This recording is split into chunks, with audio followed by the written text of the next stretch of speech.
Or is the world today at that level of immorality where God's sitting up there saying, I think it's time?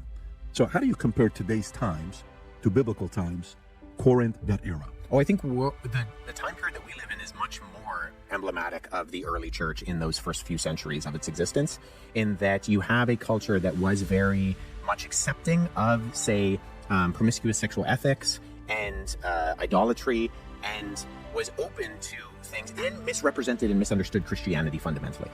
In that, there was a common practice within ancient Rome called exposure, where if you had a baby and you didn't want it, you would put it outside the city gates. You would put it in the garbage dumps. And Christians were notorious for going and saving these babies. And so the Christian movement actually grew in part because they were against this form of abortion in the ancient world. And so they would collect these babies and they would raise them. And a lot of these babies were girls, which actually meant that the early Christian movements became astatistically predominantly women, because a lot of these women, these